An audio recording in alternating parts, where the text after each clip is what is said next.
ಆತ್ಮೀಯ ಬಂಧುಗಳೇ, ಮಹಾಭಾರತ ಉದ್ಯೋಗ ಪರ್ವ. ಇದರಿಂದ ಶ್ರೀಕೃಷ್ಣನ ಜೊತೆ ಭೀಮಸೇನ, ಅರ್ಜುನ, ನಕುಲ, ಸಹದೇವ ಮತ್ತೆ ಸಾತ್ಯಕಿಯ ಮಾತುಕತೆ ಈ ವಿಷಯದ ಬಗ್ಗೆ ನಾವು ತಿಳ್ಕೊಳ್ತಾ ಇದ್ವಿ.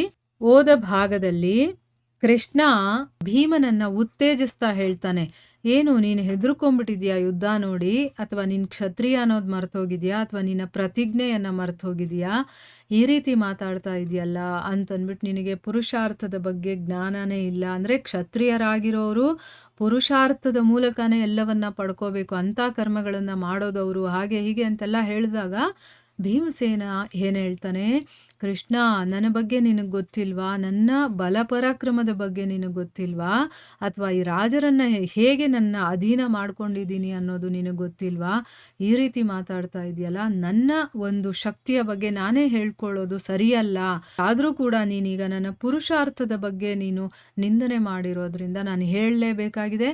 ನೋಡು, ನಾನು ಯಾಕೆ ಈ ರೀತಿ ಮಾತಾಡ್ತಾ ಇದ್ದೀನಿ ಅಂತಂದರೆ ಕೇವಲ ನನ್ನ ಸೌಹಾರ್ದತೆಗೋಸ್ಕರ, ಮತ್ತು ಅವ್ರ ಮೇಲೆ ದಯೆ ಇಟ್ಟು ಎಲ್ಲಿ ನನ್ನ ಭರತ ವಂಶನೇ ನಿರ್ನಾಮ ಆಗಿಬಿಡುತ್ತೋ, ನಾಶ ಆಗಿಬಿಡುತ್ತೋ ಅನ್ನೋ ಒಂದೇ ಒಂದು ಕಾರಣದಿಂದ, ದಯೆಯಿಂದ ನಾನು ಈ ರೀತಿ ಮಾತಾಡ್ತಾ ಇದ್ದೀನಿ ಹೊರತು ಬೇರೆ ರೀತಿಯಿಂದ ಅಲ್ಲ ಅಂತಂದ್ಬಿಟ್ಟು ಹೇಳ್ತಾನೆ.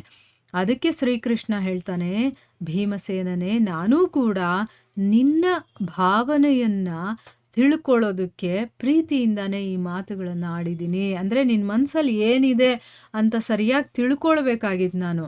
ನೀನು ಹೇಳ್ತಾ ಇರೋದು ಯಾವ ಭಾವದಿಂದ ಅನ್ನೋದನ್ನು ತಿಳ್ಕೊಳ್ಳೋದಕ್ಕೋಸ್ಕರ ನಾನು ಕೂಡ ಪ್ರೀತಿಯಿಂದಾನೇ ಈ ರೀತಿ ಕೇಳಿರುವಂಥದ್ದು. ನನ್ನ ಬುದ್ಧಿವಂತಿಕೆ ಏನಿದೆಯೋ ಅದನ್ನು ತೋರಿಸೋದಕ್ಕೆ ಅಥವಾ ಕೋಪದ ಕಾರಣದಿಂದ ನಾನು ಈ ರೀತಿ ಹೇಳಿಲ್ಲ. ಅಂದರೆ ನಿನ್ನ ಮನಸ್ಸಲ್ಲಿರೋ ಭಾವ ಏನು ಅಂತ ತಿಳ್ಕೊಳ್ಳೋದಕ್ಕೋಸ್ಕರ ನಾನು ಹೇಳಿದ್ದಷ್ಟೇನೆ. ನನಗೆ ನಿನ್ನ ಪ್ರಭಾವ ಏನು, ನಿನ್ನ ಪರಾಕ್ರಮ ಏನು ಎಲ್ಲ ಚೆನ್ನಾಗಿ ಗೊತ್ತಿದೆ. ಅದಕ್ಕೋಸ್ಕರ ನಿನ್ನ ತಿರಸ್ಕಾರವನ್ನು ನಾನು ಮಾಡೋದಿಲ್ಲ. ನಾಳೆ ನಾನು ಧೃತರಾಷ್ಟ್ರನ ಹತ್ರ ಹೋಗಿ ನಿಮ್ಮ ಸ್ವಾರ್ಥದ ರಕ್ಷಣೆಯನ್ನು ಮಾಡ್ತಾ, ಅಂದರೆ ಏನು, ನಿಮಗೆ ಏನು ಇಷ್ಟ ಅನ್ನೋದನ್ನ ನಾನು ತಿಳ್ಕೊಂಡಿದ್ದೀನಿ, ಏನು ಕುರುವಂಶ ನಾಶ ಆಗಬಾರ್ದು.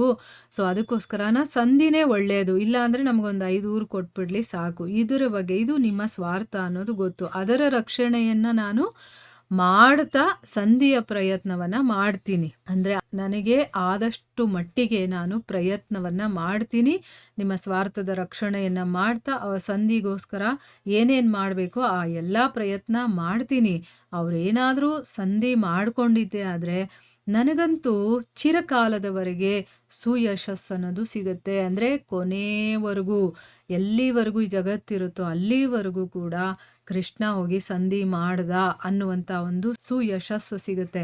ಇಲ್ಲ ಅಂತಂದರೆ ಇಂಥ ಒಂದು ದೊಡ್ಡ ಯುದ್ಧ ಅಥವಾ ಭರತ ವಂಶದ ನಾಶ ಆಗೋದನ್ನ ತಡೆದ ಅನ್ನುವಂಥ ಒಂದು ಯಶಸ್ಸು ನನಗೆ ಸಿಗುತ್ತೆ. ಅದು ನನಗೂ ಕೂಡ ಒಳ್ಳೆಯದೇ, ಮತ್ತು ನಿಮ್ಮ ಕೆಲಸನೂ ಕೂಡ ಆಗುತ್ತೆ, ಮತ್ತು ಅವ್ರಿಗೂ ಕೂಡ ದೊಡ್ಡ ಉಪಕಾರ ಆಗುತ್ತೆ. ಇಲ್ಲ ಅಂತಂದರೆ ಅವರೆಲ್ಲರೂ ನಾಶ ಆಗೋದಂತೂ ಗ್ಯಾರಂಟಿ ಅಲ್ವಾ. ಅದಕ್ಕೆ ಅವರು ಸಂಧಿ ಮಾಡ್ಕೊಳ್ಳೋದಕ್ಕೆ ಒಪ್ಕೊಂಡ್ರೆ ಎಲ್ಲರಿಗೂ ಒಳ್ಳೆಯದಾಗುತ್ತೆ ಅನ್ನೋ ರೀತಿಯಲ್ಲಿ ಹೇಳ್ತಾನೆ. ಅವರೇನಾದರೂ ಅಭಿಮಾನಕ್ಕೆ ವಶರಾಗಿ, ಅಂದರೆ ಅಹಂಕಾರ ಒಂದಿರುತ್ತಲ್ವಾ, ನಾನು ನಂದು ನಾನೇ ಅನ್ನೋದು, ಅದಕ್ಕೇನಾದರೂ ವಶರಾಗಿ ನಿಮ್ಮ ಮಾತನ್ನು ಒಪ್ಕೊಳ್ದೇ ಇದ್ದರೆ ಯುದ್ಧದಂತಹ ಭಯಂಕರವಾದಂತಹ ಕೆಲಸವನ್ನು ಮಾಡಲೇಬೇಕಾಗುತ್ತೆ. ಆಗ ಯಾರೂ ಏನು ಮಾಡೋದಕ್ಕಾಗಲ್ಲ. ಭೀಮಸೇನ, ಈ ಯುದ್ಧದ ಭಾರವೆಲ್ಲ ನಿನ್ನ ಮೇಲೇನೆ ಇರುತ್ತೆ, ಯಾಕಂದರೆ ನೀನೇ ಅದನ್ನು ಹೊರುವಂಥ ಶಕ್ತಿ ಇರುವಂಥವನು. ಮತ್ತು ಅರ್ಜುನ ಇದರ ಭಾರವನ್ನು ಧರಿಸ್ಬೇಕಾಗತ್ತೆ. ಅಂದರೆ ನೀನು ಮತ್ತು ಅರ್ಜುನ ಇಬ್ಬರು ಮಾತ್ರ ಇದನ್ನು ಧಾರಣೆ ಮಾಡೋದಕ್ಕೆ ಆಗುವಂಥವ್ರು. ಸೊ ನೀವು ತಯಾರಾಗಿರಬೇಕು. ಮತ್ತಿನ್ನೇನು ಹೇಳ್ತಾನೆ, ನೀವಿಬ್ಬರು ಇದನ್ನು ಧರಿಸ್ಕೊಂಡು ಎಲ್ಲರೂ ನಿಮ್ಮ ಆಜ್ಞೆಯಲ್ಲಿ ಅವರು ಇರ್ತಾರೆ, ನೀವು ಹೇಳಿದಾಗೆ ಇನ್ನೆಲ್ಲರೂ ಕೂಡ ಕೇಳ್ತಾರೆ. ಯುದ್ಧವಾದರೆ ನಾನು ಅರ್ಜುನನ ಸಾರಥಿ ಆಗ್ತೀನಿ. ಅರ್ಜುನನ ಇಚ್ಛೆ ಕೂಡ ಇದೇ ಆಗಿದೆ, ಅವನು ನನ್ನ ಹತ್ರ ಕೇಳ್ಕೊಂಡಿದ್ದಾನೆ, ನೀನು ನನ್ನ ಸಾರಥಿ ಆಗಬೇಕು ಅಂತಂದ್ಬಿಟ್ಟು. ಅಂದರೆ ಯುದ್ಧ ಆದರೆ ಏನೇನೆಲ್ಲ ಮಾಡಬೇಕು ಅನ್ನೋದನ್ನ ಇಲ್ಲಿ ಹೇಳ್ತಾ ಇದ್ದಾನೆ. ನೀನು ಮತ್ತು ಅರ್ಜುನ ಇಬ್ಬರೂ ಕೂಡ ಇದರ ಭಾರವನ್ನು ತಡ್ಕೋಬೇಕಾಗತ್ತೆ, ಅಥವಾ ನೀವು ಇದನ್ನೆಲ್ಲ ನೋಡ್ಕೋಬೇಕಾಗತ್ತೆ. ನೀವು ಹೇಳ್ದಾಗ ಇನ್ನೆಲ್ಲರೂ ಕೇಳ್ತಾರೆ. ನಾನು ಅರ್ಜುನನ ಸಾರಥಿ ಆಗಿರ್ತೀನಿ. ಅದಕ್ಕೋಸ್ಕರ ನೀನು ನಾನು ಯುದ್ಧ ಮಾಡೋದಕ್ಕೆ ಇಷ್ಟಪಡೋದಿಲ್ಲ ಅಂತ ತಿಳ್ಕೋಬೇಡ. ಯಾವಾಗ ನೀನು ಹಂಜು ಬುರುಕನ ಹಾಗೆ ಮಾತಾಡಿದ್ಯಲ್ಲ, ಆವಾಗ ನನಗೆ ನಿನ್ನ ವಿಚಾರದ ಬಗ್ಗೆ ಸಂದೇಹ ಆಯ್ತು. ಯಾಕಂದ್ರೆ ನೀನು ಯುದ್ಧಕ್ಕೋಸ್ಕರ ಉತ್ಸುಕನಾಗಿರೋದು ನನಗ್ ಗೊತ್ತಿದೆ. ದುರ್ಯೋಧನನ ಮೇಲೆ ನಿನಗೆಷ್ಟು ಕೋಪ ಇದೆ, ಅವನನ್ನ ಕೊಲ್ಬೇಕು ಅನ್ನೋದು ನಿನ್ ಮನ್ಸಲ್ಲಿದೆ ಅನ್ನೋದು ನನಗ್ ಗೊತ್ತಿದೆ. ಆದ್ರೆ ಇಲ್ಲಿ ನೀನ್ ಮಾತಾಡಿದ ರೀತಿ ನೋಡ್ಬಿಟ್ಟು ನನಗೆ ಒಂಥರ ಹೆದರ್ಕೊಂಡಿರೋ ರೀತಿ ಅನ್ನಿಸ್ತು. ಅದಕ್ಕೋಸ್ಕರ ನಿನ್ನ ಮೇಲೆ ನನಗೆ ಸಂದೇಹ ಆಯ್ತು.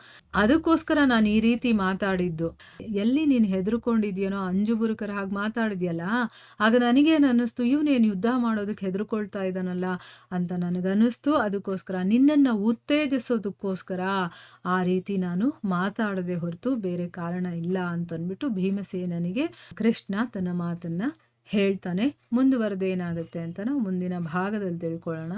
ಹರೇ ಕೃಷ್ಣ.